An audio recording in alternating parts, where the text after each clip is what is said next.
Sekarang kita kan sedang di dalam kota yang sudah jadi. Ya.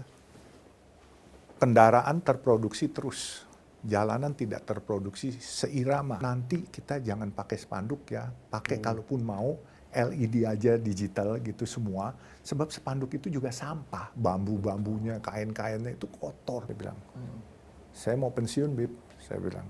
Saya udah sepuh nih, saya udah bilang 67 tahun udah cukup lah saya. Malah saya dimarahin sama Habib bilang, kamu egois. Bayar 10.000, kita di sebelahnya dagang 3.000, pasti pelanggannya pindah ke sini kan. Iya. Kalau kita nggak berdayakan dia, yang ada bukan barokah yang dapat, sumpah serapah dari UMKM setempat kepada kita.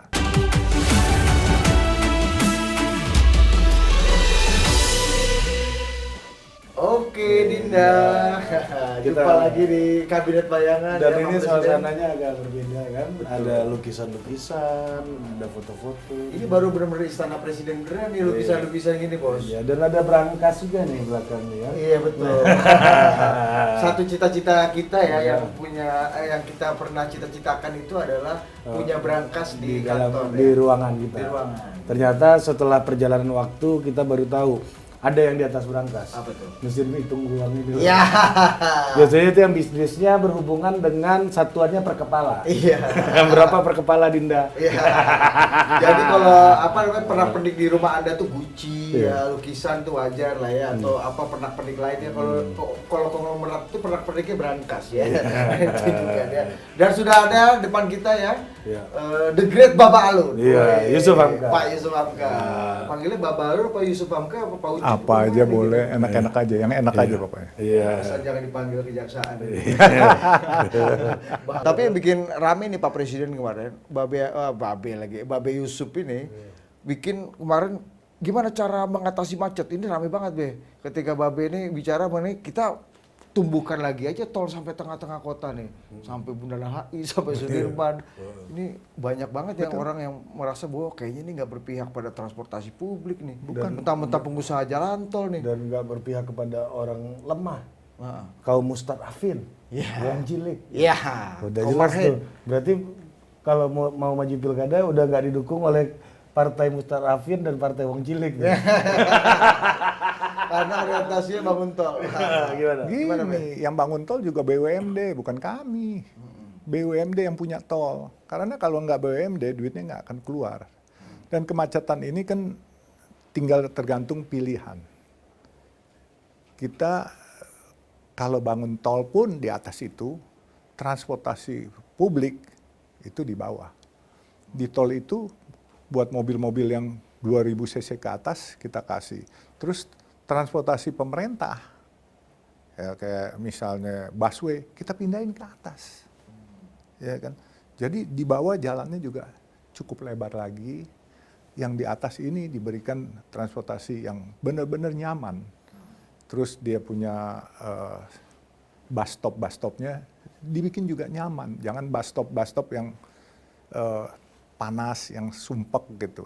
Jadi sehingga orang-orang berdasi juga mau. Saya ada satu teman itu yang memberi inspirasi saya. Dia tinggal di Klender. Dia kerja di Sudirman. Terus saya bilang, waktu itu dia datang kemari. Saya bilang, mau pulang kemana? Ke Klender. Saya antarin, enggak, saya mau ke kantor dulu Sudirman. Terus kamu bawa mobil dari Sudirman ke Klender berapa jam? Enggak, saya naik kereta. Dari Duku Atas, saya langsung ke stasiun Klender. Dari Duku Atas sampai ke kantor dia cuma jalan 2 menit. Jadi yang begini-gini kan maksudnya bisa disiasati gitu. Asal bagus aja transportasinya, terus dia punya stasiun-stasiun pemberhentiannya juga bagus. Dan itu kan orang suka salah paham bahwa saya mau bangun tol gitu, atau bangun flyover gitu. Ya ini pilihan. Sekarang kita kan sedang di dalam kota yang sudah jadi. Ya. Kendaraan terproduksi terus. Jalanan tidak terproduksi seirama dengan tumbuhnya kendaraan. Kita harus pilih bagaimana. Ya, tentunya yang tol di atas, kendaraan 2000 cc yang mau cepat, terus transportasi umum yang milik pemerintah yang enak. Ya kalau ojek, apa Grab atau apa silakan pakai bawah. Dengan di atas nanti dipakai, itu kan akan lenggang di bawah. Jadi atas nggak macet, bawah juga nggak macet gitu, kebagi sebagaimana yang kita lakukan di jalan tol Cisumdawu. Dulu kalau kita mau pergi ke Sumedang dari Bandung bisa hampir 4 jam lewat Cadas Pangeran. Sekarang dengan ada jalan tol itu dari Cileunyi cuma 20 menit ke Sumedang. Terus yang Cadas Pangeran pun sekarang lenggang. Itu ya mungkin masih 1 jam lah kalau orang lewat dari Cadas Pangeran. Kan jadi win-win. Memang ada dampaknya. Dampaknya yaitu pedagang-pedagang di sana mungkin akan awalnya agak sedikit berkurang pembeli-pembelinya. Tetapi dengan seiring berjalannya waktu, lama-lama mulai ramai lagi di sana. Jadi ya memang satu perubahan itu memang pertama kali kaget, tapi setelah beradaptasi akan terjadi biasa saja. Gitu. Tapi kalau orang akhirnya bilang Baba Alun tidak pro transportasi publik, lebih memberikan ruang bagi mobil-mobil yang harusnya itu yang dikurangi, orang harus digeser ke public transport. Itu sebenarnya masuk akal apa enggak tuh, Be? Bagaimana kita mau ngurangin duit-duit mereka? Kita harus mengurangi dengan cara membuat transportasi publik yang lebih bagus, yang lebih nyaman dan lebih aman. Kalau kita nggak buat begitu, bahkan kalau perlu transportasi publik yang milik daerah kasih gratis, ya kan? Gratis. Orang-orang yang baru punya beli motor atau mobil, dia pasti akan keluarnya Sabtu Minggu aja dah, naik transportasi, naik bus aja gratis, ya kan? Pakai AC lagi, nyaman pula lagi. Nah, waktu jeda tunggu ini yang harus kita perbaiki. Coba deh kita bilang, busway, itu kadang-kadang nunggu 30 menit 1 jam. Ini kalau saudara-saudara kita pekerja-pekerja itu pulang kerja, lelah. Ya kan, apalagi kehujanan. Jadi kita harus jedanya itu maksimal 5 menit gitu. Kalau syukur-syukur bisa maksimal 1 menit kayak di luar negeri, kayak di Singapura. Itu yang kita harus bikin. Bagaimana cara menyiasati? Banyak. Kalau gerbong biasa satu bus itu bisa bawa 100 orang, tinggal kita modifikasi melihat dari luar negeri itu buat panjang gerbongnya sehingga bisa memuat 300. Jadi penumpang itu keangkut cepat semua. Bisa asal mau aja. Ya kan semua stakeholder di DKI ini harus bisa bersama-sama bergandengan tangan. Tujuannya apa? Tujuannya adalah membuat masyarakat sejahtera. Tapi apa hambatannya selama ini menurut Bapak Alun? Gini, saya merasa hambatannya mungkin masalah nyali doang kali ya. Berani apa nggak berani? Berani tidak populer tentunya harus. Karena pastilah orang-orang, kita lihatlah di Jalan Layang Antasari. Ya kan?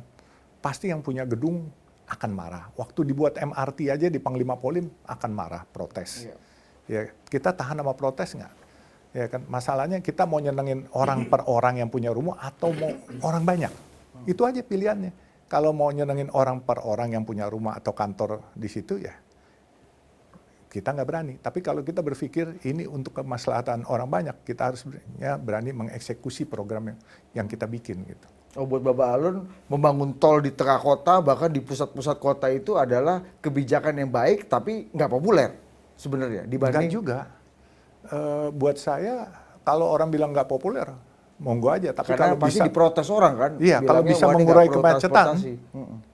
Kalau dulu juga orang bikin tol dalam kota juga diprotes orang. Tapi sekarang kan semua pada menikmati. Iya kan? Waktu Cisumdawu juga kita banyak tantangan, tetapi sekarang pada menikmati. Orang mau ke Cirebon ke apa semua sekarang pakai jalan itu. Ke Cirebon paling 30 menit. Dekat sekali. Kalau nggak lewat Cadas Pangeran, lelah 4-5 jam gitu bisa. Ya kan? Ya, karena nggak mungkin ya, tadi kata Baba ya, lu punya duit, nggak mungkin lu batasin orang untuk beli mobil. Marah mereka. Dan mereka akan beli mobil tetap, tapi pakainya mereka akan berpikir, saya pakai Sabtu Minggu aja deh. Ya kan? Nanti kalau perlu kita siasati juga, pakai killing mesin. Semacam kayak di Singapura, itu kalau liwat bayar, ya mobil-mobil. Itu liwat bayar, ERP itu. Iya benar-benar. Itu dinamakan killing mesin itu. Ngambilin duit, nyedotin duit. Ya, jadi masuk bayar. Gitu. Dan kita harus kasih kebijaksanaan yang win-win. Mobil yang 2000 cc ke bawah, kita nggak naikin pajak STNK-nya. Yang 2000 ke atas, naikin aja. Gitu. Supaya mereka kita paksakan untuk mau menggunakan transportasi publik. Dan transportasi publiknya saya pikir harus dibikin bagus, nyaman, dan up to date modern lah. Ya kan duduknya juga enak gitu, jadi orang nggak pengap gitu. Nah, kita harus berani beli, jangan kita berani beli yang murah, tapi belilah yang bagus, yang tahan lama itu. Punya duitnya Jakarta ini. Oh banyak, 90 triliunan. Ya kan mau dibuat apa? Daripada dibeli yang tidak perlu misalnya, ya kan mendingan dibuat kesejahteraan rakyatnya ya menurut saya. Nah tinggal berani nggak gitu memanfaatkan dana itu. Oke. Nah, selama ini Babe lihat dua gubernur belakang lah, Pak Ahok dan Pak Anies ini udah mempergunakan uang APBD yang puluhan triliun besar banget itu untuk tadi nggak Be? Dengan semaksimalnya yang Babe lihat, oh ini cukup baik. Sudah. Tinggal disempurnakannya aja udah bagus kok. Kita kan tinggal sempurnakan. Pendahulu itu kan sudah meletakkan dasarnya. Ya kan, kita tinggal menyempurnakan aja. Nah, kebenaran saya kan praktisi. Saya bukan orang yang baru akan, tetapi saya sudah melakukan.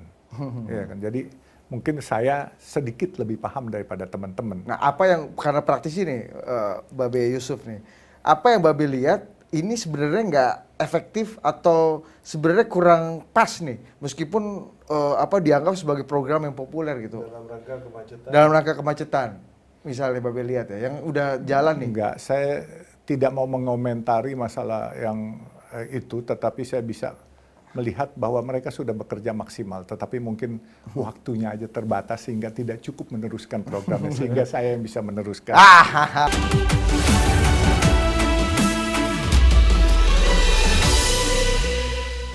Oke, kembali lagi Dinda. Siap Kanda. Sudah ada Kanda Babe? Iya. Baba Alun. Nah, Kanda Babah Babe. iya, Baba Alun. Nah, gini kita masuk ke Tunggu dulu, ini ada Monas-Monas apa nih? Iya, maksud gue itu mau masuk ke Monas-Monas. Oh ini, iya. ya kan? Nah, salah satu yang rame belakangan kan Baba Alun masuk dalam bursa Pilgub DKI. Betul. Gitu, dan kami punya pengalaman agak lumayan lah Baba Alun selama ini, bahwa dukungan partai untuk pilkada itu adalah sesuatu yang paling goib di Indonesia Raya ini gitu ya. Jadi tiba-tiba last minute nggak jadi didukung, tiba-tiba di awal nggak dukung, tiba-tiba last minute jadi dukung gitu. Kita dekat jarak 2 cm juga belum tentu jadi didukung gitu kan. Orang yang jauh banget yang kita pikir nggak mungkin didukung malah didukung gitu. Ya kayak Babe Yusuf kan orang juga nggak mengira kan, Nggak tiba-tiba ada Yusuf Hamka nama iya, ini kan. Ini prosesnya kayak apa sih sampai diumumkan kemarin, Be? Ini memang buat saya terkejut-kejut, tapi namun demikian sebelum saya ceritakan gini.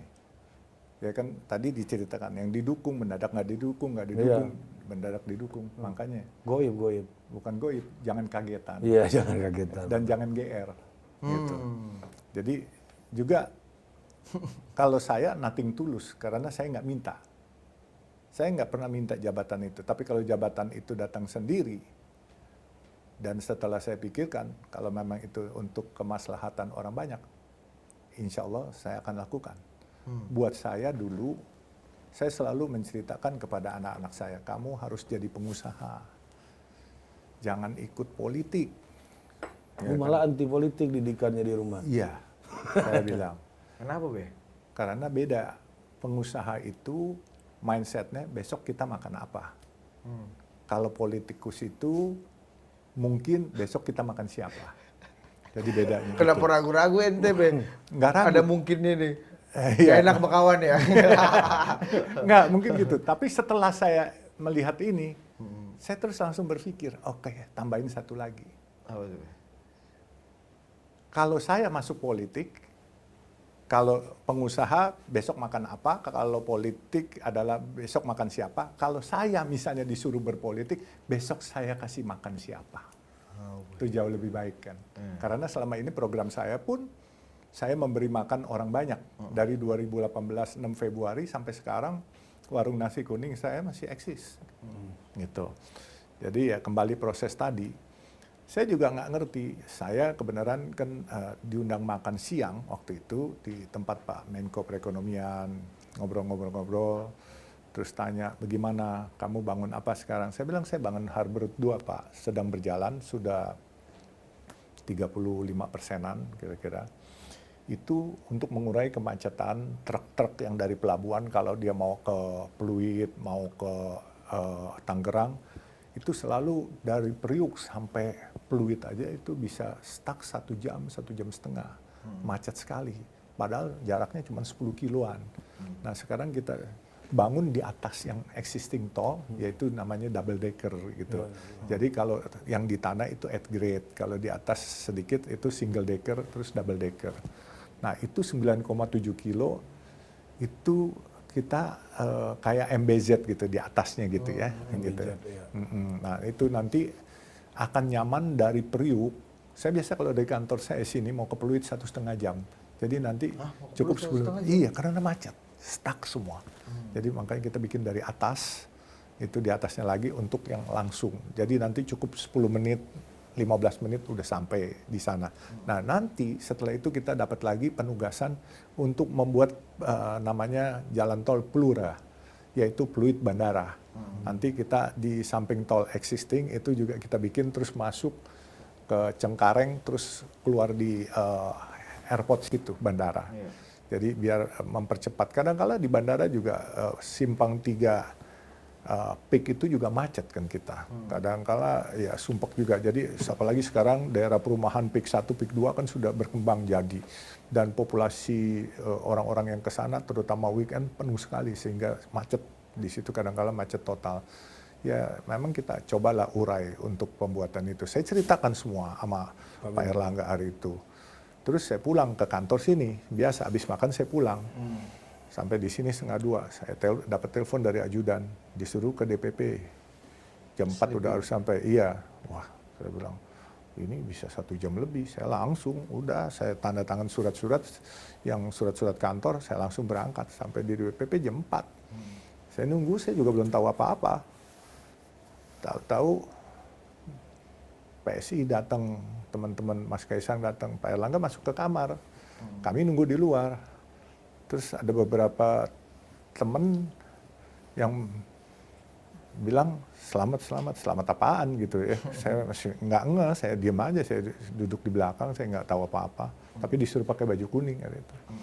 Ya udah, terus prosesnya seperti yang di TV itu, saya disuruh, sini jangan jauh-jauh ya katanya. Terus begitu di-announce ya, kaget-kaget juga saya. 3 hari saya buang-buang air, saya nggak siap juga sebenarnya, tapi ya sudahlah saya bilang. Itu ceritanya. Keluarga gimana responnya waktu itu? Saya nggak sempat nanya keluarga waktu itu. Itu memang di situ diumumkan langsung gitu. Jadi setelah saya pertama yang saya telepon bukan keluarga, yaitu guru saya. Wakil Ketua Umum PBNU Habib Ilal. Kebenaran saya juga salah satu pengurus NU kan. Saya kan paling tidak harus report kepada beliau. Bib, saya ditunjuk begini. Terus saya ditanya, terus kamu bagaimana? Saya nggak mau Bib, saya bilang. Saya mau pensiun Bib, saya bilang. Saya udah sepuh nih, saya udah bilang 67 tahun udah cukup lah saya. Malah saya dimarahin sama Habib Ilal. Kamu egois katanya. Loh Bib, kenapa saya egois? Kamu pensiun mau sendiri enak-enak katanya. Pensiun bersama rakyat, sejahterakan rakyat. Kalau memang itu udah amanah, berarti Allah udah mau. Begitu katanya. Waduh, saya kaget juga. Bingung saya. Saya bilang, ya sudahlah, coba deh saya pulang ke rumah, saya ceritain, rupanya di rumah udah pada ramai, karena medsos itu langsung cepat kan gitu. Wow, saya bilang, tar dulu ya, saya bilang sama nyonya saya. Semua kaget tuh ya? Kaget, semua nanya apa yang terjadi. Saya bilang, saya mau ke kamar kecil dulu, saya mau buang air besar. Mules. Iya kan. Akhirnya saya ceritakan, dan mereka bilang, dulu ngelarang kita jadi politikus. Sekarang kenapa mau jadi politikus? Diprotes juga, saya bilang. Saya serba susah. Guru saya bilang, semua bilang, saya tanya nasihat, semua bilang, kalau kemaslahatan rakyat kamu harus ambil, katanya. Nggak boleh kamu sendiri. Toh kamu sudah melakukan, bukan akan melakukan. Kamu bukan memberi janji, tapi sudah merealisasi janji-janji. Saya bilang, apa yang saya realisasi? Saya bilang, ya kayak nasi kuning, kamu sudah lakukan program itu 2018. Kamu juga nggak berpikir kan bahwa nasi kuning kamu akan dahsyat itu membuat populer, jadi orang ikut-ikutan berderma sebagai macam nasi kuning. Terus saya buat masjid juga bukan cari popularitas. Saya buat masjid itu karena di kolong tol itu, jadi ceritanya masjid itu sebenarnya saya kepengen bikin di kolong tol. Padahal ada tanah-tanah strategis di jalan raya. Saya nggak bikin di situ. Sampai direktur-direktur di sini marah, kenapa nggak di jalan raya, Pak? Gini, di jalan raya udah banyak masjid bagus-bagus. Saya waktu baru jadi dirut di sini 2012, itu ada pencurian baut-baut tol di bawah itu. Dan waktu itu belum ada jalan di Papango Warakas itu cuma bisa masuk motor. Akhirnya saya dari jalan tol disiapkan tangga bambu itu 2 susun, kurang lebih 6 meter, jadi 12 meter itu diikat. Saya turun, saya sama putra saya turun di situ. Saya mau lihat apa sih yang dia ketrik, itu padahal dilapis beton, diketrik, mau diambil, udah diambil sebagian baut-bautnya. Saya cuma takut rubuh kan kalau ini. Akhirnya kita pasangin lagi apa. Nah waktu saya turun di situ, saya jujur cukup sedih. Saya menangis. Karena saya melihat di situ sampah, laler berterbangan. Dan adik-adik kita loh, di ibu kota ada adik-adik kita. Di Tanah Merah, main PlayStation pakai gerobak. Dia sewa 1.000 satu kali main. Itu gerobak isinya 3, dia pakai aki. Itu adik-adik kita main. Yang tidak higienis di Tanah Merah, kiri kanan sampah, comberan di mana-mana, dia main PlayStation. Saya kok bilang, ada kok di ibu kota masyarakat yang masih kesulitan seperti ini. Nah terus saya berpikir, apa yang saya bisa berbuat buat warga di sini? Nah setelah 6 tahun saya ada di kantor ini, waktu itu saya bilang, saya mau buat masjid. Kita ada tanah di sini, di jalan raya. Nggak mau. Saya mau ke kolong tol sana. Saya mau lihat di sana. Di situ rupanya ada tempat penampungan sampah. Dan penampungan sampah itu dulu tempat orang begal-begal kalau habis ngejamret, di atas larinya ke sana semua. Buang-buang dompetnya. Penampungannya situ ya? Iya, semua. Jadi tempat prostitusi juga, tempat orang-orang begal di sana. Akhirnya kita bersihin deh. Kita buat tempat anak-anak kita bermain di sana. Dan kita juga buat tempat ibadah, kita bersihin. Kita bicara sama pemerintah kota, pemerintah daerah. Akhirnya almarhum Pak Saifullah Yusuf waktu itu Sekda, saya bilang, Pak, izin saya mau bersihin Pak. Ini kesian saudara-saudara kita. Saya tuh nangis Pak, saya bilang, saya sampai nggak bisa tidur, saya melihat mereka. Dan waktu itu saya sempat jalan ke kampungnya juga. Masih ada loh, saudara-saudara kita masak pakai kayu bakar. Itu ditiup pakai bambu. Itu dia punya dapur cuma batu bata gitu, dia bikin kompornya. Di ibu kota tuh. Di ibu kota loh, di situ di kampung sana. Makanya pelan-pelan deh kita ini. Akhirnya saya bikin masjid di sana. Bikin masjid di sana, terus saya bikin marmer pakai keramik buat anak-anak kita yang mereka sekolah, itu pulang sekolah mereka bisa bermain di sana. Mereka bermain di sana, mereka kan rata-rata yang anak-anak balita. Jam 10 udah pulang. Jadi mereka bermain di sana, di lantai marmer, keramik semua. Ibu-ibunya udah tahu bahwa jam makan, ibu-ibunya akan bawa makanan, nyuapin anak-anaknya di sana. Ya kan, sambil bawa buku, terus anak-anaknya belajar di sana. Dan itu tercapai sudah cita-cita saya. Dan yang lucunya, mungkin Adinda belum udah nggak tahu kali. Itu ibu sama-sama ibu-ibunya anak-anak itu saling main cari-carian kutu. Tahu kutu diketek gitu, ketek gitu. Itu. Jadi mereka bisa berbahagialah dengan tempat-tempat itu. Nah, sekarang tempat itu kena akan pembuatan jalan Harbroad 2 ini akan kena. Jadi masjidnya akan dibongkar, tetapi pemerintah daerah alhamdulillah kasih saya tempat kurang lebih 1,5 hektar di samping Danau Cincin, dekat seberang JIS, tempatnya strategis. Insya Allah kita akan buat lagi nanti di sana yang lebih baik. Gitu. Jadi buat ruang publik seperti itu ya? Ya harus kita buat, kalau enggak siapa lagi? Kasihan, jadi aduh kalau lihat laler, itu laler berseliweran, baunya bukan main, anak-anak main di Tanah Merah, dan untung ada saudara-saudara kita yang kreatif bawa PlayStation sama TV, pakai aki, satu gerobak tuh bawa 3 TV. Coba bayangkan Adinda, ibu kota gitu.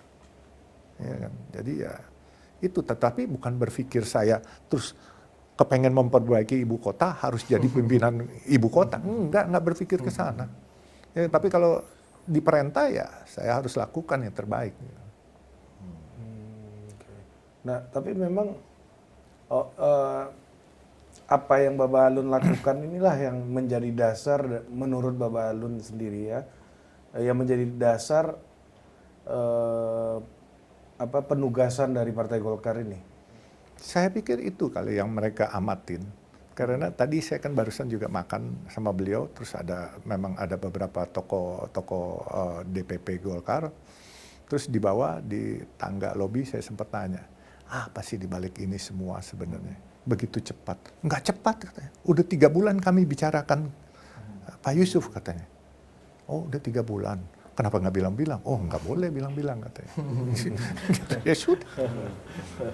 Oke. Udah panjang ya prosesnya. Udah panjang. Jadi talent scoutingnya udah panjang ya. Iya, saya nggak tahu tapi Iya, saya kan? tahunya per 11 Juli itu. Sama kagetnya ketika kita melihat bahwa oh ternyata Bapak Alun ini Golkar juga nih. Nah, ini itu tradisi kegolkarannya dari mana nih? Iya. Beh, sebenarnya. Jadi gini, dulu kan kita semua pelajar itu masuk pramuka dulu waktu masih SMP, bahkan SD itu semua juga ada yang ikut pramuka. Ya, jadi waktu itu kan ada Kuarnas, Kuartir Nasional Pramuka. Nah Kuarnas itu kan underbow Golkar, jadi kadang-kala suka kami diperbantukan ikut panitia-panitia acara-acara ormas-ormas Golkar, sehingga kami berinteraksi semua, jadi tahu apa Golkar. Sehingga pada waktu tahun 80 sekian, saya sudah sering ketemu tokoh-tokoh Golkar, diantaranya waktu itu Pak Amir Murtono, Pak Sudarmono, gitu ya, Pak A.M. Huruk, waktu itu Ketua Harian Golkar, ada Pak Gatot Suagio, bahkan saya sama Pak Gatot Suagio sama Pak A.M. Huruk sempat sama-sama dalam bisnis.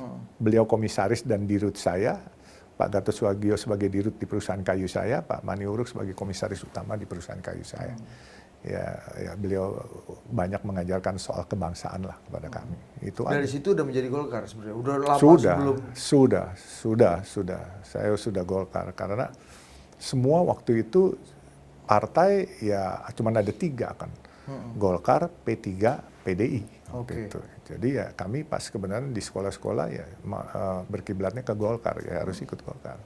Jadi Golkar keluarga lama juga nih sebenarnya Pak Presiden ya, bukan tiba-tiba kuning ya.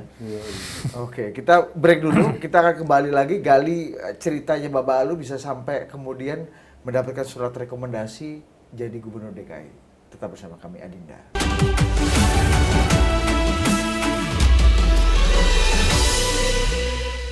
Oke, ya saya juga salah satu penikmat tolnya Bapak Alun ini sebenarnya. Iya ya, Karena hari-hari Pak Presiden. kalau ya? dari Pejaten, dari kantor kan arah Pejaten ini kan selalu lewat masuk situ kan, ada Tol Andara ya. iya tol Andara, ada poster beliau baliho billboard beliau gede banget tuh. Iya, banyak yang bilang kayaknya ini pengen nyalonin udah dari dulu kawannya. Bukan tiba-tiba kaget juga Iya, gitu. gimana tuh? Ya Bapak Alun? pertama terima kasih telah menggunakan tol, paling tidak Pak Presiden sudah berkontribusi kepada kami. Iya. Kita butuhkan presiden yang begini, yang Betul. membantu wong cilik beneran. Betul. Pakai duit pribadinya kan. Dan dia selalu mengisi e-tolnya dengan konsisten ya, nggak mungkin telat ya. Makanya, jadi sebenarnya gini, kalau itu sebenarnya space iklan. Jadi baliho, bukan baliho, itu kan ada spanduk-spanduk Iya. saya. Itu space iklan. Sebenarnya space iklan itu pernah dipasangin gambar-gambar lain gitu. Itu dicopotin nama Satpol PP. Oh, Nah, gitu. rupanya waktu itu dicoba waktu pas COVID. COVID kita kan selalu menghimbau supaya orang pakai masker atau apa. Dipasanglah foto saya. Ternyata aman, tidak diturunin nama Satpol PP. Jadi spanduk-spanduk saya. Rupanya Satpol PP-nya kesian sama saya. Karena satu dia tahu saya nggak nyalon apa-apa. Kemarin nyalek juga saya kagak mau. Iya kan? Padahal saya disuruh untuk nyalek. Saya juga nggak mau. Jadi saya nggak punya kepentingan apa-apa. Atau jangan-jangan wah calon bos ini. Satpol PP-nya kan. Iya, kalau aneh turunin susah hidup aneh nih kan gitu be ya kan. Udah berapa tahun lalu, 3 tahun lalu. Iya. Iya. Be, tapi kembali ke apa namanya, perjalanan Babe sama Golkar ini Be, ya. Menarik banget. Tadi kan Babe mengatakan sebenarnya sejak jadi keluarga pramuka sebenarnya udah otomatis punya akar ke Golkar ya. Tapi omongan orang beda lagi Be. Wah, Babe Yusuf Hamka ini ya proksinya keluarga Cendana nih. Proksinya Mbak Tutut ini. Jadi pasti punya kaitan yang erat dengan Golkar lama terutama. Nah, itu Babe menjawab hal itu gimana Be? Saya kenal Mbak Tutut cukup baik. Beliau seorang ibu yang sangat baik, yang sangat saya hormati. Tapi harus teman-teman tahu, saya tuh dulu usaha kayu. Dan usaha saya yang berangus adalah Bob Hasan. Ya, jadi bagaimana saya interaksi? Saya tidak interaksi waktu beliau masih menjabat. Dan Bob Hasan adalah kroni utamanya keluarga Cendana gitu ya, Be ya. Ya, jadi sekarang ini saya kenal Mbak Tutut sama Mas Indra Rukmana setelah Pak Harto turun. Jadi bukan saya kenal waktu saya usaha kayu. Jadi orang mungkin salah persepsi, ya kan. Tapi nggak apa-apa. Beliau Ibu Tutut itu orang yang baik kok, dan keibuan, dan dia dengan suaminya adalah mentor saya lah. Gitu. Jadi kalau orang bilang keluarga Cendana jelek atau apa, saya rasa kalau kita nggak kenal, kita nggak sayang. Semua orang kalau datang ke tempat dia itu silakan makan. Siapa saja tamu-tamu, tetap dia sediain makanan. Bahkan ibu itu sangat sederhana. Kadang-kala kita ngobrol di karpet, beliau pun ikut duduk ke karpet. Jadi makanya kalau orang mispersepsi soal keluarga Cendana, saya pikir salah kaprah lah. Nggak boleh karena kesalahan, misalnya ada kesalahan di pemerintahan, janganlah kita bawa ke pribadi. Saya pikir nggak elok lah ya. Gitu. Jadi bukan proksinya atau bukan tangan. Jadi kalau Babe Yusuf maju lagi atau dalam kehidupan publik ini ya bukan dianggap wajah lainnya. Representasi dari Mbak Tutut atau keluarga Cendana gitu ya, Be? Enggak lah. Dan kami nggak ada berpikir ke situ. Tapi kalau orang mau berpikir ke situ itu kan hak mereka. Tapi ya silakan aja. Ya sama aja. Dikala saya mimpin jalan tol, ini kan perusahaan publik. Waktu itu sudah public company. Terus ya orang-orang yang mungkin ya menurut saya nggak suka ya bisa aja nyerempet-nyerempetin, bawa-bawa ke sana. Tapi buat saya mah nggak usah dengerin omongan orang lah, kita kerja baik aja lah.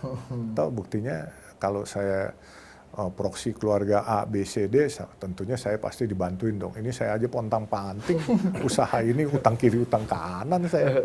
Ya kan? Gimana Pak? Masa masih utang kanan kiri? Iya nggak tahu kayaknya sih orang yang utang sama Babe deh kan. Ya memang negara memang mesti ada kewajiban. Nah, itu gimana sih ceritanya kewajiban negara ini nih? Jadi gini, dulu perusahaan punya deposito di bank swasta. Terus pada saat krisis moneter, banyak bank yang kolaps. Semua nasabah deposan digantiin. Termasuk di bank yang kami taruh deposito itu juga digantiin. Cuman kami yang nggak diganti. Kami minta keadilan mana? Oh, terafiliasi katanya dengan keluarga Cendana. Saya bilang dari mana afiliasinya? Kami beli saham ini di publik. Kami nggak beli saham dari keluarga Cendana. Ini tahun berapa nih Be? Depositonya tahun 98 waktu itu terakhir. Ya, yang Babe nagihnya kapan? saya setelah masuk 2015 saya mulai nagih. Karena saya masuk sini 2012. Oke. Ya kan, tapi kan ada utang yang saya harus uber, ada piutang juga kan, yang mana harus saya bayar gitu. Misalnya hutang saya harus bayar, piutang saya harus uber gitu. Nah, saya lihat kenapa ini case-nya? Oh, nggak mau dibayar. Katanya alasan terafiliasi. Ya udah, kita uji pakai hukum dong. Kita pakai ke pengadilan negeri, kita uji, kita menang. Pengadilan tinggi kita menang. Sampai ke Mahkamah Agung, kasasi, kita menang. Terus di-challenge sama Kementerian Keuangan karena mewakili negara waktu itu. Sampai kita PK, menang semua kita. kita bikin surat kepada Kementerian Keuangan. Ini kewajiban Kementerian Keuangan akan selalu bertambah setiap bulannya karena keputusan Mahkamah Agung memberikan denda 2% setiap bulan. Gitu. Jadi utang deposito yang 78-79 miliar sudah berkembang menjadi 400 miliar waktu kurang lebih 2015. Oke. Setelah surat kami masuk, waktu zaman menterinya Bambang Brojonegoro, sangat responsif. Kami dipanggil. Dipanggil untuk diajak bicara. Kepala Biro Hukumnya waktu itu Bapak Indra Surya, sarjana hukum. Terus akhirnya kami dirayu lah, digugah hati kami. Tolong dong, negara lagi susah. Jangan sampai 390 miliar kalau nggak salah itu. Kita damai-damai aja lah. Saya bilang, Bapak maunya apa? Itu Pak Indra Surya yang bisa dicek. Dia bilang, kurangin dong, katanya. Ya udah, kurangin jadi 300 dah, saya bilang. Akhirnya mereka nawar. Sampai jatuh kepada angka 179 miliar. Saya bilang, oke lah, saya bilang. Dia bilang, buat negara. Oke, buat negara. Kalau negara memang susah, semuanya pun, kalau perlu duit di kantong saya tambahin. Tapi kan negara kan nggak susah. Tapi negara mau kewajibannya dibayar sekian, oke. Dibuatlah kesepakatan dengan kop surat Kementerian Keuangan. Tanda tangan bersama. Saya bilang, 2 minggu ya, tolong dibayar. Karena ini udah cukup lama. Angkanya disepakati itu 179. Sudah disepakati. Hitam putihnya juga ada. Bagian hukum mewakili Departemen Keuangan. Terus saya mewakili dari perusahaan. Sudah, 2 minggu. Tak kunjung datang. Kementerian berubah. Menteri di reshuffle, ganti menteri baru. Gitu. Ya, kita coba. Kita buat surat, nggak ditanggapi. Satu hari pas ada acara talk show pajak. Saya bawa suratnya, karena saya tahu. Salah satu speaker adalah Bu Sri Mulyani sebagai Menteri Keuangan. Saya kasih suratnya, Bu, tolong dong Bu, ini hak kami. Nah ini udah diteken oleh Kementerian Keuangan Bu. Ini udah 1-2 tahun baru ketemu ibunya. Ya kan, akhirnya nggak dijawab juga. Nanti proses ditanya, nggak pernah ditanggapin. Saya coba melalui orang-orangnya, saya hubungin orang-orangnya Bu Menteri. Nggak pernah dihadirin. Padahal kalau mereka harusnya kan pelayan publik. Ya kan, kami bayar pajak ratusan miliar setiap tahun. Alasannya apa, Be? Kesepakatan itu nggak dijalankan. Apakah jangan-jangan balik ke alasan lama? Gara-gara Anda dianggap terafiliasi? Oh enggak, kalau itu sudah diuji secara hukum. Udah aman itu ya? Aman, dan sudah diakui dengan perdamaian. Bagaimana terafiliasi? Kalau udah diakuin kan berarti kan mengakui bahwa ada negara utang kepada kami. Udah Iya, teken-teken kan? nih, udah teken-teken. Nah, alasannya saya baru tahu kemarin. Waktu itu tanggal 13 Juli saya ke rumah Pak Mahfud. Saya baru tahu, alasannya banyak sih. Saya baru dengar dari Pak Mahfud MD. Iya.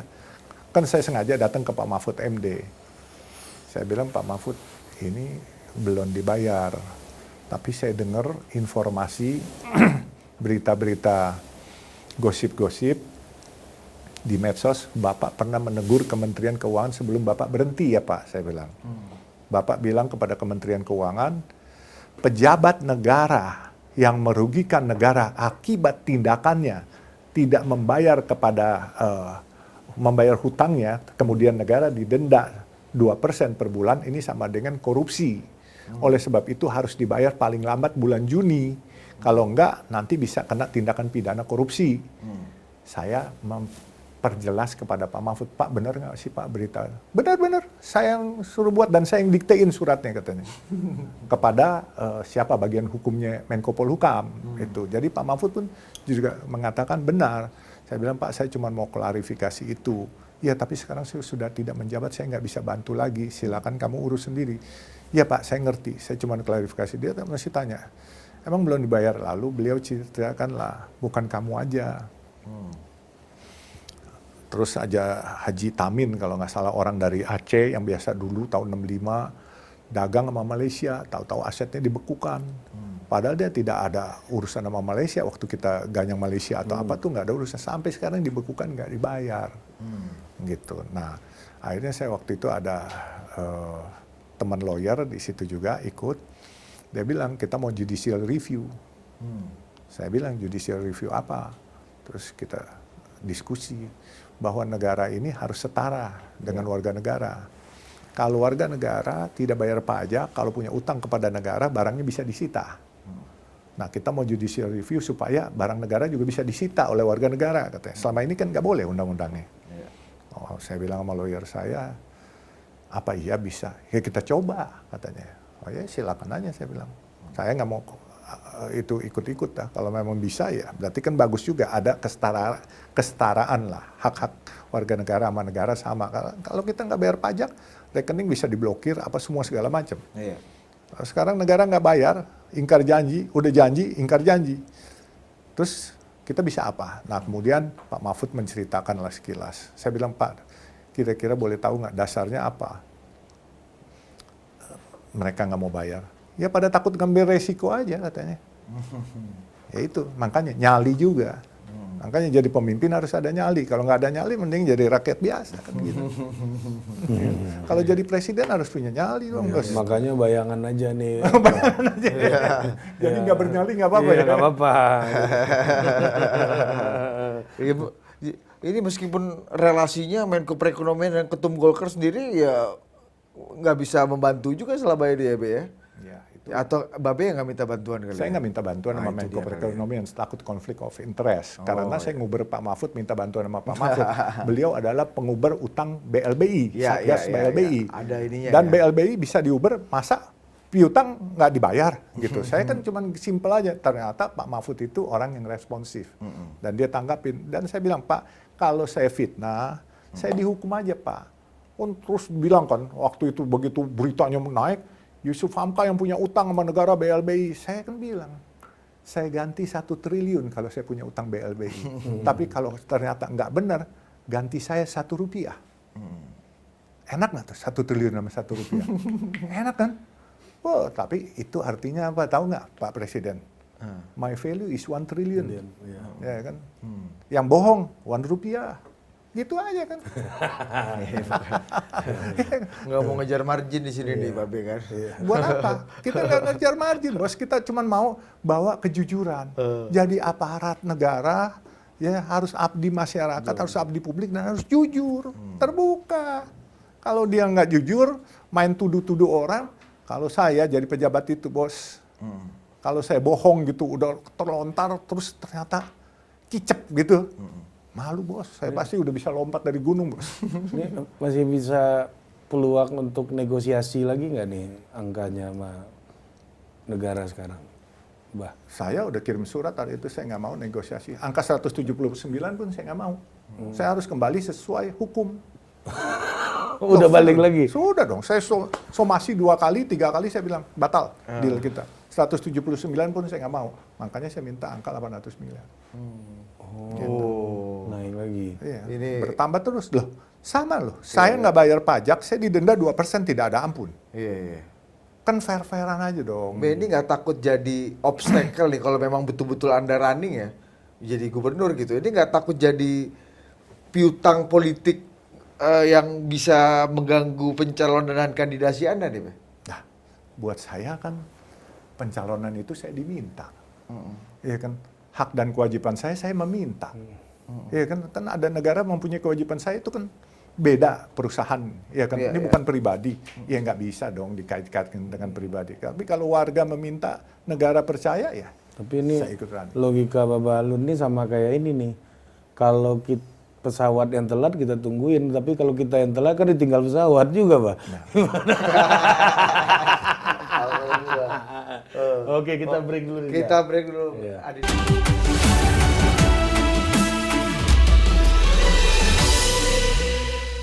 Oke Dinda, kembali lagi Dinda. Oke, bersama Babe Yusuf Hamka. Babe Namanya Halo. ada Hamkanya kan? Hamka. Dari Buya Hamka ya? Atau Hamka Yamdu atau... Hamka Hak almarhum. Oh ini bukan kaleng-kaleng Hamkanya. Almarhum yang memberikan saya langsung. Dan Buya dibuatin Hamka? syukuran. Iya. Itu. Jadi sewaktu saya habis masuk Islam, 2 bulan, 3 bulan kemudian saya diundang datang. Saya ingat, saya waktu itu lagi ikut seminar pengamalan Pancasila di BP7 di Pejampron. P4, P4. Iya, P4 di BP7. Dulu kan wajib. Kita Tahun semua. berapa itu, Bah? 81.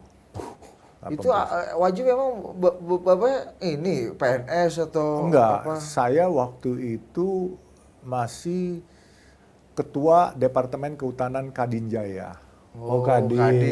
Kadin. Ya, Jadi ya. saya di organisasi saya udah lama. Oh, karena tukang kayu waktu itu Iya, ya, betul. Departemen Tukang kayu. Kehutanan. Kayak Pak Jokowi Pengusaha- ya. Kayak Pak Jokowi.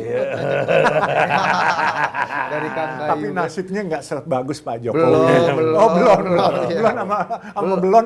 Iya, belum lah Ya, kalau dia. mau sebagus Pak Jokowi, kalau ditanya maju pilgub, Bapak Alun mau maju pilgub DKI? Ya nggak tahu, jangan tanya saya. Ah, itu baru Oh gitu ya. Nah, gini. Bapak mau maju pilgub, pilgub. Nah, gitu harusnya mau. Iya, kan? Bayar dulu 800. Gitu lah. Bayar dulu 100. Bayar dulu 100. Ya. Pinjam dulu 100 maksudnya. Oh iya, Bapak nggak mau dibayar yang 800. Oh mau dong. Nah, terus sama Bu Hamka, Itu cerita gimana, Pak? Bisa Jadi saya apa tuh, yang menggerakkan Babah menjadi mualaf ini dulu? saya tuh dulu di Hitan umur 17 waktu di Samarinda. Yang Hitan saya mantri, bukan dokter. Ya kan. Jadi waktu itu saya di Samarinda suka di daerah pertokoan Panglima Batur tuh jam 5 sore udah sepi. Jadi kami jam 6 itu rata-rata udah di sana dan saudara-saudara kita dari Banjar, dari Madura tuh buka gelaran. Iya. Dari Bugis juga buka gelaran dagang di kaki lima batu cincin. Saya suka berinteraksi, saya senang batu cincin, lihat batu kecubung, batu jamrut, virus semua saya interaksi. Tahu-tahu mereka suka bilang, tolong jagain dong ya dagangan saya mau sholat dulu, katanya sholat maghrib. Oh iya saya tahu sholat, terus ntar Isya saya sholat dulu, jagain lagi. Saya bisa sampai jam 8, jam 9 baru pulang tidur, bioskop nggak ada, sepi dulu di Samarinda, iya kan. Nah akhirnya saya ngerti, oh Islam itu apa, mereka bilang, saya suka tanya, apaan sih itu sholat? Itu terima kasih sama Allah, terima kasih sama Tuhan, hari ini udah kasih nikmat, rezeki, katanya, oh gitu. Kemudian kami ke Jakarta, teman-teman juga kalau diajak main gitu, kadang-kala, sholat dulu, kata ibunya. Oh, saya tanya lagi. Nah, udah ketertarikan tuh udah ada, tapi nggak berani. Satu, karena faktor keluarga belum tentu menyetujui. Terus, belum tahu juga di mana, gitu. Satu hari saya lihat majalah, ada orang masuk Islam di Masjid Agung Al-Azhar. Nah, saya dengan teman saya waktu itu Pak Sudrajat Broto Kuncoro. Itu dia aktivis dari Badan Komunikasi Penghayatan Kesatuan Bangsa waktu itu. Saya bilang, yuk temenin saya yuk.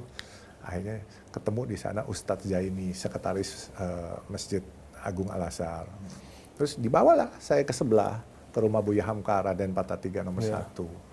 Nah di sana bicara, singkat kata Buya bilang, kenapa? Saya mau masuk Islam, saya mau tanya-tanya. Yakin kamu mau masuk Islam? Yakin. Ya udah, yuk masuk Islam. Saya bilang saya belum bisa, saya mau belajar dulu. Oh, pertemuan pertama langsung Iya. diajak login? Iya. Oh. Saya bilang saya belajar dulu, nanti besok-besok. Saya bilang bacanya apa? Jangan nak, katanya. Lebih baik kalau kamu niatnya sudah mau masuk Islam, masuk hari ini. Jangan besok-besok. Kenapa Buya? Saya bilang gitu. Kamu harus hari ini, kalau enggak nanti Buya dosa. Dosa kenapa? Kalau kamu pulang, kamu meninggal sebagai non-muslim, dosanya di Buya. Oh gitu ya. Terus teman saya Sudrajat Broto Kuncoro itu senior lah. Ya udahlah Sub, katanya. Langsung aja katanya. Ya. Yusuf, nama Bapak udah Yusuf? Iya, sebenarnya nama saya Alun Yosef. Oh, Alun Yusuf. Alun Yosef, tapi mereka panggil Sub atau Sep gitu semua. Dia bilang gitu. Jadi ya udah. Terus mau nggak mau saya akhirnya ya udah dah Buya, tapi saya nggak bisa bacanya. Udah ikutin Buya aja. Kan ada huruf Arabnya tuh. Udah kamu nggak ngerti baca, udah ikutin. Akhirnya salaman dibacain. Asyhadu alla ilaha illallah wa asyhadu anna Muhammadar Rasulullah. Udah kelar. Kamu muslim dan dosa-dosa kamu yang lalu diampuni. Kamu bersih bagaikan seorang bayi. Itu ceramahnya beliau. Dan tolong kamu sebarkan syiar Islam kepada saudara-saudara teman-teman komunitas kamu. Karena Islam adalah dulu juga agama orang-orang Tiongkok di sana. Di Tiongkok tuh banyak Islamnya katanya. Cuman waktu zaman komunisme diberangus. Sehingga dia bilang malah ada pepatah di sana yang mengatakan utlubul ilma walau bisin, tuntutlah ilmu itu walaupun sampai ke negeri Cina di zaman Rasulullah. Oh iya, saya bilang iya Bu ya, tolong ya harumkan nama Islam di teman-teman Tionghoa kamu, katanya, ajak mereka kembali ke agama leluhur mereka. Itu aja pesan beliau. Iya. Nah, itulah jadi singkatnya masuk Islam ya karena itu, dan kemudian 2 bulan setelah itu saya diundang Buya, nggak taunya diangkat sebagai anak ideologis, dibuatin syukuran di Masjid Agung Al-Azhar. Bukan kaleng-kaleng bos, pakai syukuran bos. Jadi ya, tersertifikat ya, tersertifikat. Jadi itu, sejak itulah namanya Pakai nama. Yusuf Hamka. Iya, dia Yusuf bilang. Hamka. Tadinya beliau kasih nama Muhammad Yusuf. Pertama. Waktu pas masuk Islam, nama kamu. Cocok tuh kayak Panglima ABRI waktu itu. Oh iya, Iya Pak kan, Jenderal Ben? Yusuf. Jenderal Itu Iya, Jenderal Muhammad Yusuf kan. Iya, itu Top Jenderal juga Yusuf. kan? Iya. Kalau sebelumnya kan Pangkop Kaptip Sumitro ini kan. Nah, sama Jenderal nih. Sumitro ya. Habis itu Jenderal Benny Murdani, tapi bukan jenderal kita Baik, kita kembali ke politik. Aku tergelitik tadi Babe waktu cerita, waktu ditunjuk sama Pak Erlangga jadi apa namanya calon gubernur, balik ke rumah, orang rumah pada bilang, kan ente kurang lebih begini bahasanya, ente ngajarin kita jauh-jauhin politik. Kok sekarang ente masuk politik kayak gitu-gitu, kurang lebih seperti itu gitu. Emang ada ketakutan, trauma atau ajaran atau kepercayaan yang keluarga atau mungkin jangan-jangan teman-teman di saudara-saudara kita di Tionghoa yang kalau bisa kita jauh-jauh deh dari politik gitu. Memang begitu. Teman-teman Tionghoa biasanya nggak senang berpolitik, tetapi kan zaman sudah berubah. Zaman dulu mencekam, takut kita berpolitik. Orang-orang Tionghoa paling ada Kwi Kian Gi, Lim Bian Kun, itu kan Lim Bian Ki, iya itu. Kristianto Wibisono banyak Iya. juga, Be. Iya nggak terlalu Iya. banyak. Tapi kan ya maksudnya kalau bisa, saya dulu tuh dibilangin sama teman-teman, pengusaha besok kita makan apa? Kalau politik itu besok kita makan siapa? Dan itu Doktrin mindset ya. saya, doktrinnya udah begitu. Sehingga saya sampaikan ke anak-anak, udah jangan politik, kita cari duit aja. Tuh orang politik saya bilang juga nyari duit, cari makan, Iya. ujung-ujungnya. Mending kita nyari duit. Ya kan? Kalau mereka misalnya 5 tahun selesai, nyari makan di mana? Ya kan? Kalau kita kan pengusaha sustain sampai akhir. Yang penting kita jaga baik-baik gitu. Gitu saya bilang. Jadi ya saya bisa kucuk-kucuk blek.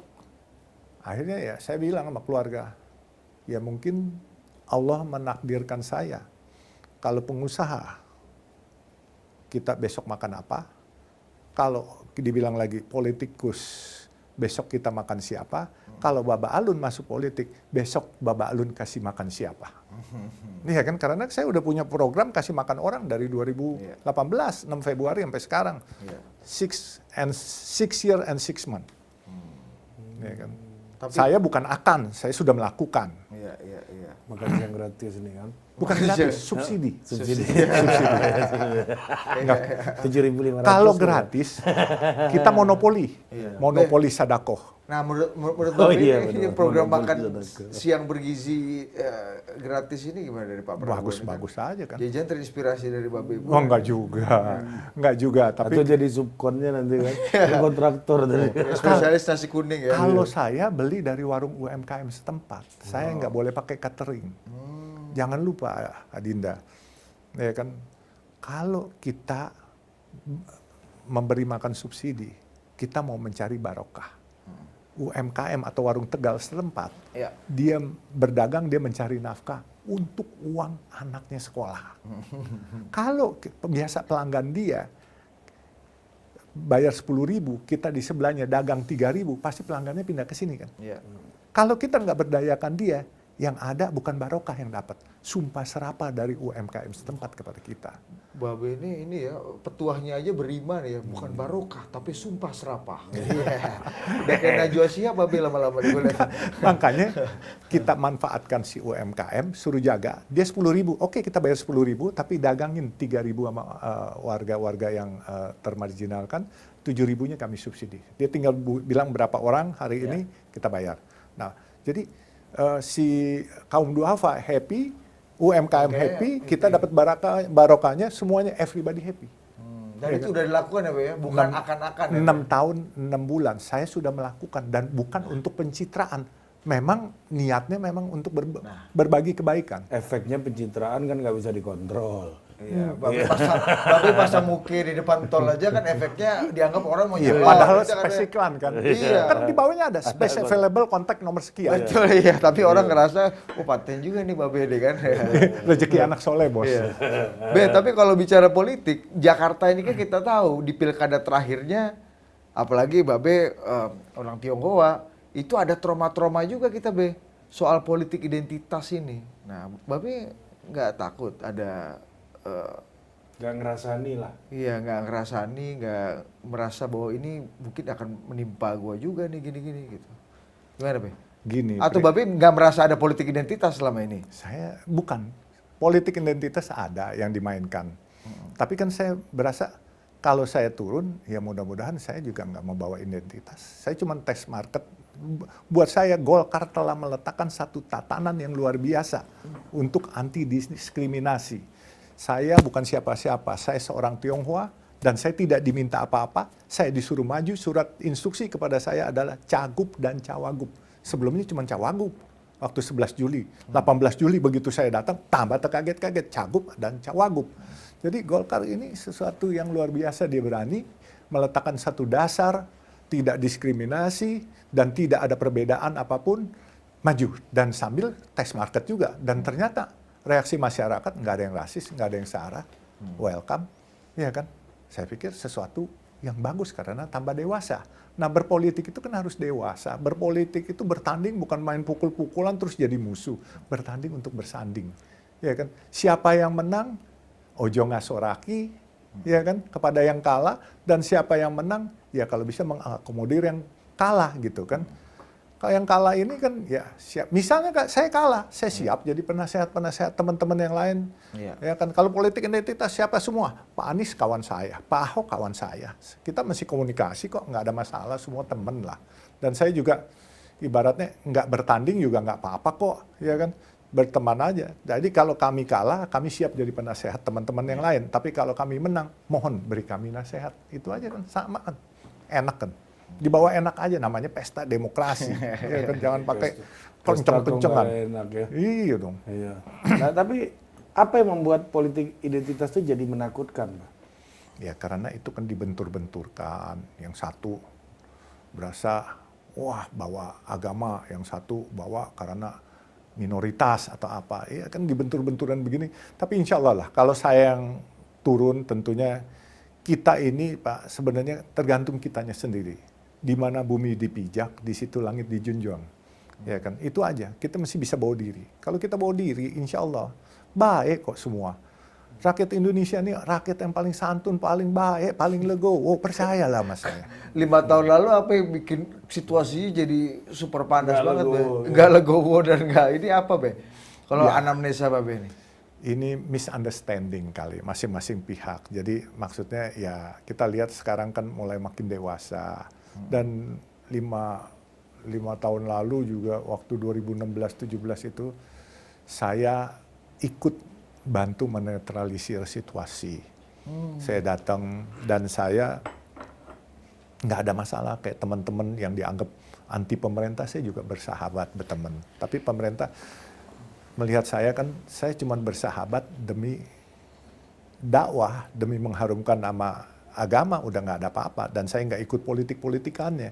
Baru ini kali, kalau jadi nih, baru saya ikut perpolitikan. Tapi kalau ini Belanda masih jauh bos. Iya. Hilalnya aja belum kelihatan. Waktu 2017 apa yang Babe lakukan untuk, tadi kan Babe bilang, mencoba untuk menetralisir, Ya. mengademkan. Apa yang waktu itu Babe lakukan? Gitu, Itu Be? kan sempat Dan ke siapa gitu? kesempat panas situasi itu. Pada saat itu sudah mulai menimbulkan suatu reaksi anti kepada orang Tionghoa waktu itu. Akhirnya saya datang ke Habib Rizik waktu itu ke pesantrennya. Saya bilang karena kan memang waktu itu tokoh sentralnya Pak Habib Rizik waktu itu. Saya bilang, Bib, saya rasa semua Tionghoa nggak begitu pemikirannya. Tolong dong, jangan bahwa kalau ada masalah, oh semua orang Tionghoa digeneralisir. Terus Habib Rizik cukup fair. Nih kami dari lintas agama, ada yang Muslim Tionghoa, ada yang Buddhis, ada yang Kristen, terus ada yang Katolik gitu. Kita datang lintas agama. Waktu itu Farhad Abbas juga ikut hadir. Waktu itu ada Rahmawati Soekarno. Dia mewakili lintas apa, Bang? Nah, saya nggak tahu sebagai teman-teman aja. Waktu itu dia punya ormas apa, dia ikut hadir. Akhirnya kami berikan Man of the Year kepada Habib Rizik karena waktu dia demo yang jutaan orang, 212. ya itu di katedral ada saudara kita yang akan melakukan pernikahan. Itu ternyata aman. Bahkan slayernya diangkatin sama teman-teman anak-anak FPI itu. Dan jalannya disapuin, dibersihin. Karena kebenaran Panglima Laskar FPI tinggalnya ini nggak jauh dari kantor saya. Nah, itu teman saya waktu itu. Jadi sampai sekarang masih berteman, tapi waktu itu dia Panglima Laskarnya. Saya tanya, kejadiannya benar itu? Benar katanya Ji, katanya dia manggil saya Ji. Dia mau liwat takut saya baju pengantinnya kotor, kita sapuin, kita kasih masuk. Nah, jadi kan di situ kita wajib memberi penghargaan bahwa ternyata itu bukan marah karena agama, tapi kita harus bedakan. Mereka bukan perbedaan agama, perbedaan suku, tetapi mereka marah kepada menurut mereka ketidakadilan waktu itu kan. Babe nggak belain Ahok waktu itu? Saya berteman sama Ahok, tapi saya nggak bisa belain siapa-siapa. Cuman saya juga datang ke sana bukan belain siapa-siapa, tapi saya melihat bahwa ada saudara kita yang Katolik mau menikah, itu saya appreciate dan kita berikan Man of the Year. Itu aja, walaupun pulangnya saya sempat diperiksa, ditanya-tanya. Tapi ya udah konsekuensinya harus begitu kan. Sejak itu Habib Rizik bilang, kalau gitu mulai hari ini kita jangan manggil mereka si Tionghoa atau si Cina. Mulai panggil beda, perubahannya panggil aja si penista agama. Jadi dibedakan. Sebab kami datang Tionghoa lintas agama. Bilang nggak fair dong, kami kan nggak ikut-ikut. Kenapa kami harus digeneralisir? Akhirnya Habib Rizik mengerti, makanya pertemanannya sampai sekarang masih baik gitu. Ya kan harus buka komunikasi. Kalau nggak buka komunikasi kan bisa saling curiga. Harus berani dulu nih nomor satu ketemu sama Habib Rizik. Oke, break dulu Dinda. Oke. Ente tambah lagi pertanyaan. Oke, Adinda, ketua komite, kita break dulu.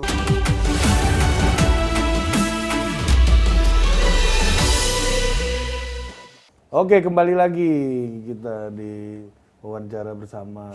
Wawancara. Kabinet Bayangan. Oh, Kabinet Bayangan, Ini ya. Menteri PUPR kita nih. Pak. Jadi ini presiden. Presiden, Wakil Wapres. Presiden, Wapres. Anda Menteri PUPR. Waduh, berat amat. Iya, nggak mau pindah IKN Anda. Udah ada Pak Basuki. Oh, iya. Nah, pembangunan IKN gimana menurut Bapak Alun? Saya belum ke sana, jadi saya belum lihat. Saya nggak bisa mengomentari. Jakarta emang perlu di turn off kan nggak sih jadi ibu kota nih sehingga harus bikin ibu kota baru nih, Anda melihatnya gimana? Saya nggak paham, saya cuma kerja aja. Kalau di Jakarta suruh kerja, kerja. Kalau disuruh pindah ke IKN, kerja di IKN, kerja. Karena saya memang pekerja, Pak. Ya kan, saya memposisikan saya sebagai pekerja aja. Nah, ini kita masuk lagi tadi kita udah bahas nih masa-masa mudanya Bapak Alun nih tahun 81 tadi gitu ya. Dan bergolkar nih ternyata udah lama gitu kan. Nah tapi di beberapa pemilu terakhir ya, Golkar di DKI itu nyaris nggak ada Pertumbuhan yang signifikan. selalu seringkali berdiri di tempat yang kalah gitu. Ya, nah gimana? Bahkan pada Orde Baru pun Golkar tuh nggak menang di DKI. Ini udah Orde Baru nih, Golkar aja ya kan udah pemerintahan Pak Harto, Golkar partai penguasa sampai dengan 70%, nggak menang di DKI. Nah ini gimana Bapak Alun menerima tawaran tersebut dan akan yakin bisa menjadikan Golkar sebagai kendaraan politik yang mengantarkan ke jabatan gubernur. Iya, Dan kalau juga jadi daya tarik buat ini ya, yang lain-lain ini. kalau Golkar nggak menang kan bukan berarti dia nggak menang selamanya. Belum menang kata Ya. Mas Budi kan. Ya, Belum menang. sejauh ini, Pak. Iya, Sejauh tapi ini. insya Allah ke depannya kan Golkar pasti menang lah. Ya kan? Dengan cara yang baik, cara yang santun, dengan dia berani meletakkan satu tatanan yang baru, sehingga kita berasa we are Indonesia tanpa embel-embel lagi. nggak ada embel-embel pribumi, non pribumi, itu yang paling penting. Itu Golkar telah meletakkan satu tatanan yang berani dan baru yang partai-partai lain belum tentu berani langsung cepat begitu. Nah, saya pikir sudah ada perkembangan baik dan waktu itu mungkin yang mimpin Golkar bukan Pak Erlangga. Kalau Pak Erlangga saya lihat selain beliau leadership-nya kuat, hokinya juga gede. Kalau orang Tionghoa bilang hokinya gede itu. Iya, itu Beliau benar. dari mukanya hokinya. Kayak Ari ini mah hokinya gede. Kalau kurus-kurus kayak kita hokinya nggak gede. Susah. Iya. Ini kelihatan nih Be ya. Wow, Memang orang gede. banyak memprediksi dia tuh gak usah kerja keras-keras amat, duit banyak Be. Tapi Budi kupingnya hoki, Bud. Kalau kuping, ini panjang umur, Bud. Oh gitu. Iya. Apa-apa lah. Iya, Kalau panjang umur berarti maksiat ente makin banyak juga ya. Itu rahasia dapur lah. Ya. Kenapa maksiat terus ya? Amalan dong. Amalan. Ya. Pak Erlangga hoki ya berarti ya? Menurut saya mukanya hoki dan beliau juga leadership dan juga Muka hoki itu gimana Be cara Tapi benar mengidentifikasi? ya apa yang diomongin Pak Balun ya. Apa? Anak gua dulu waktu kecil kalau gua lagi nyetir gitu kan weekend gitu, lihat billboardnya Pak Erlangga selalu teriak bos, ayah itu bu, ayah. Sama-sama hokinya Bos. Sama hokinya. Tapi yang panjang umur gua. jadi lebih banyak kenakalannya nanti. Gimana Pak Erlangga itu hoki gimana maksudnya? Ya, beliau tuh tahu mengambil keputusan kapan yang lembut, kapan yang keras. Selama saya ngikutin Pak Erlangga, saya kadang-kala takjub juga dengan kesabarannya, ketekunannya.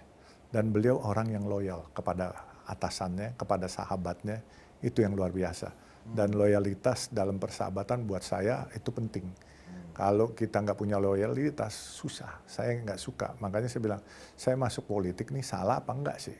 Kan orang politik begitu kan. Kadang-kala di depan bisa ketawa-tawa, ntar berantem, ntar ketawa-tawa lagi, pelok-pelokan lagi kan. Jadi Babe memilih dalam bergolkar ini loyalnya ke Pak Erlangga. Bukan, saya bukan loyal kepada Pak Erlangga, saya loyal kepada partai. Ya kan? Kalau ganti partai, kayak ganti pimpinan ya loyalnya ke pimpinan baru aja kan. Enggak juga, loyal kepada program. Salah pula gitu. Salah. 3 kali gua salah. Bos. Kepada program. Kalau programnya bagus, kita support. Tapi kalau programnya nggak bagus, ya kita minggir lah gitu. Ya, selama Pak Erlangga memerintahkan saya, nggak pernah kok suruh yang aneh-aneh. Be, tapi kita lihat di provinsi sebelah nih, Banten nih, kayaknya Golkar sama partai partainya presiden terpilih ini lagi agak panas nih Be, kondisinya nih. Itu kan orang yang merasakan panas. Orang dikepung udah partai lawannya Bu Airin udah banyak gitu, plus dipimpin sama Gerindra gitu. Ini nggak takut merembet virus ketegangannya merembet ke Jakarta gitu Be? Saya nggak tahu, saya nggak ngikutin yang di Banten. Tetapi di Jakarta sih tenang-tenang aja. Bahkan Golkar waktu mendorong saya kan dengan satu catatan, nanti akan dibicarakan dengan KIM, Koalisi Indonesia Maju.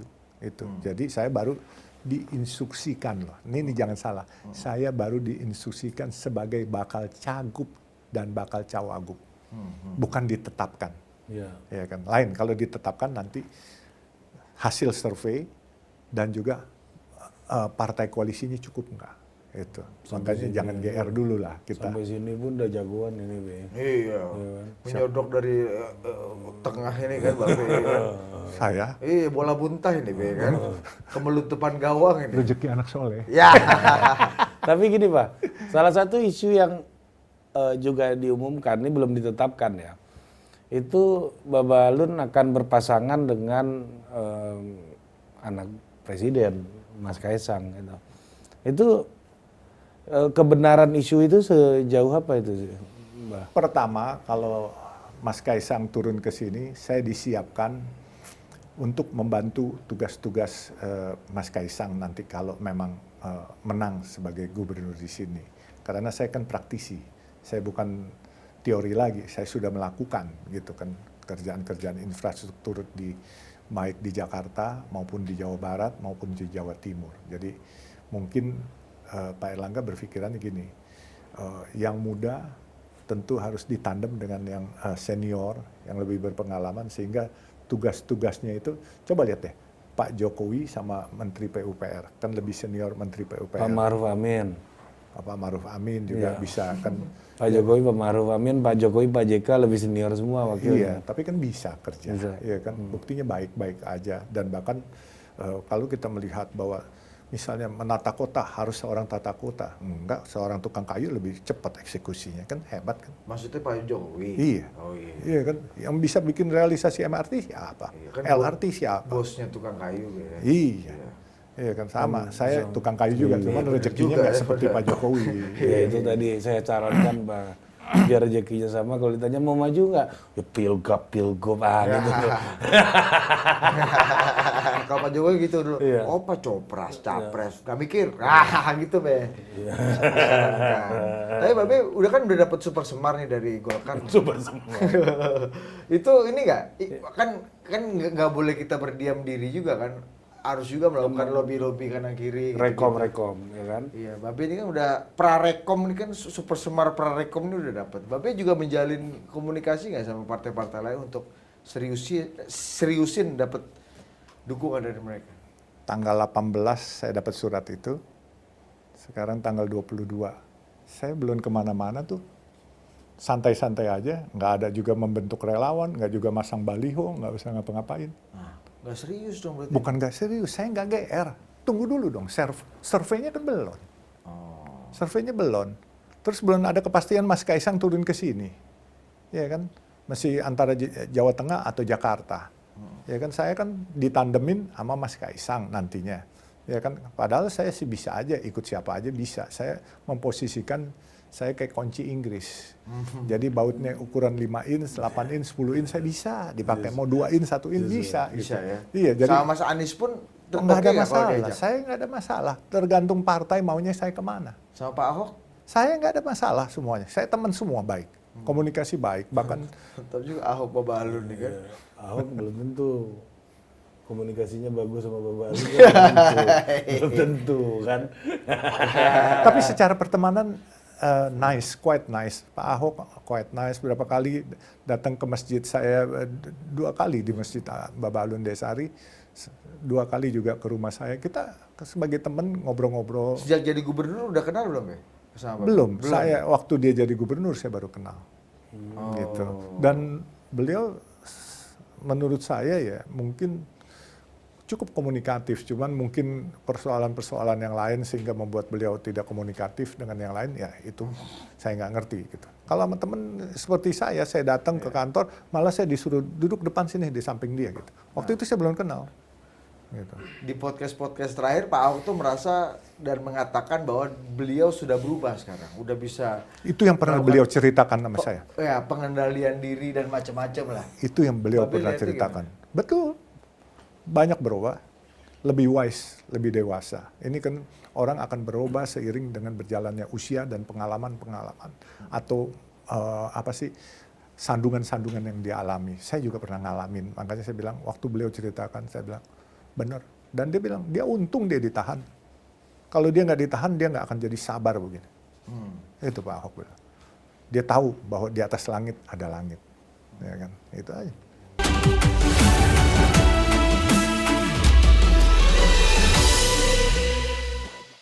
Berarti komunikasi politik dengan kekuatan partai-partai lain tuh kapan kick off-nya akan dimulai itu, Mbah?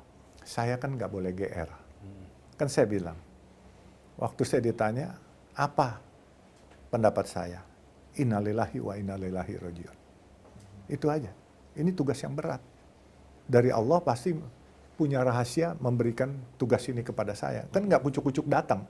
Mereka ternyata sudah membincangkan saya beberapa bulan yang lalu. Ya kan? Nah, sehingga saya mau menerima pun juga saya, ya udahlah, lillahi ta'ala aja. Jadi nggak GR-GRan. Jadi saya nggak mempersiapkan macam-macam, sebab buat saya, program saya nanti, saya kepengen kalau rakyat mempercayai saya dan Allah ridho, saya nggak mau nih kasih logistik kepada rakyat buat nyuap suara rakyat. Saya cuma suruh rakyat, kalian punya pilihan, mau senang 5 hari dengan bantuan logistik, atau mau senang 5 tahun. Kan ini pilihan dari mereka. Dan saya dari awal kan saya udah ngunci, saya bilang, saya tidak akan memberikan logistik. Saya pikir cagup atau cawagup yang lain nggak akan ada yang berani menyatakan demikian. Orang tahulah, saya punya kok logistik, saya mampu kok kalau saya mau ini. Tapi kita jangan mendidik rakyat kita ke depannya seperti itu lagi. Enough is enough. Ke depan kita mulai sesuatu yang baik. Ini negeri kita. Kalau bukan kita siapa lagi yang sayang? Rakyat kita ini rakyat baik. Jangan diajarin yang tidak baik. Kalau diajarin tidak baik semua nanti ke depannya nggak baik. Dan ini akan backfire kepada kita, Bos. Berarti Bapak Alun nggak setuju ya? Logika tanpa logistik adalah kezoliman ini. Saya rasa dengan kalian berikan logistik itu kezoliman baru. Karena kalian cuma membutuhkan rakyat 5 hari doang. Kenyang, setelah itu kalian tinggal. Money politics ini maksudnya Iya. ya, di sini ya. Iya. Kalau pasang-pasang spanduk kan logistik juga hitungannya kalau dalam satuan kampanye ini kan, Pak. Betul. Nah, saya coba ya, kalau dari saya pribadi dengan tim saya nantinya, lain kalau orang-orang simpatisan ya, saya sudah bilang, nanti kita jangan pakai spanduk ya, pakai kalaupun mau LED aja digital gitu semua, sebab spanduk itu juga sampah, bambu-bambunya, kain-kainnya itu kotor. Sedangkan kita mau programnya DKI ini bisa mengendalikan sampah, mengendalikan macet, mengendalikan banjir, ya kan, mengendalikan transportasi, jangan ada waktu jeda yang kelewat lama nunggu. Nah kalau kita sendiri pasang spanduk belum apa-apa awal-awalnya, spanduk ini kan ya biar bagaimana kan kotor. Kalau nanti simpatisan mau masang ya kita nggak bisa larang kalau ini. Tapi kalau bisa dari kami nggak akan ada, pakai digital aja lah gitu. Oke. Apalagi DKI connected kan, warganya udah terkoneksi satu sama lain kan, Pak. Ya, udah bisa buka Instagram, buka TikTok, udah Twitter kan ya Be ya. Nah ini kita yang terakhir Be, banyak yang mengatakan ini despite Babe maju apa enggak nih ya di Pilgub DKI, tapi yang banyak diomongkan orang ini akan mungkin terjadi lagi rematch antara Anies versus Ahok. Nah, kemudian muncul ketakutan-ketakutan orang lagi terkait dengan apa yang terjadi di masa lalu gitu. Babe ngeliatnya gimana, Be? Enggak lah, semua udah dewasa. Baik teman-teman umat Islam juga lebih dewasa lah dalam menghadapi ini. Yang penting jangan ada kecurangan. Itu aja. Pasti dewasa. Saya yakin kok. Semua baik kok. Umat Islamnya juga baik. Teman-teman Tionghoa juga baik kok. Semua dan mereka mau kok semua. Demi bangsa, demi negara ini. Mau pemilu, pilkada yang adil, jujur, dan bermartabat lah paling tidak. Jadi nggak usah terlalu dikhawatirkan lah. Itu. Jadi kalau maupun nanti Pak Anies dengan Pak Ahok, saya cuma memberikan nasihat. Jangan menyerang pribadi-pribadi. Adu program aja lah. Ya kan? Saya legowo kok, nggak ada masalah. Kalau saya dibutuhkan sebagai penasehat aja, saya juga ikut kok. Nanti siapa yang running, yang menang, ayo saya ikut. Pak Anies menang, saya ikut. Boleh sebagai penasehat. Dan pro bono, nggak perlu dibayar. Ya kan? Pak Ahok, ayo. Nah, Ya kan? sama satu lagi, Bang. Ini kan isu soal IKN dipindah, DKJ akan jadi daerah khusus Jakarta gitu. Nah, kalau dimintain saran nih oleh pemerintahan yang baru nanti gitu, kan undang-undang DKJ juga belum ada gitu kan. Nah, Bapak Alun melihat sebuah kota yang basisnya adalah bisnis itu, kota yang akan seperti apa 10 atau 20 tahun ke depan itu akan jadi kota seperti apa Jakarta ini, Pak? Oh, Jakarta tetap akan sebagai kota idaman metropolitan, walaupun ibu kota di sana. Ya. Kalau jujur saya ini orang tua asli dari Kalimantan Timur, ya kan? Oh, IKN ya?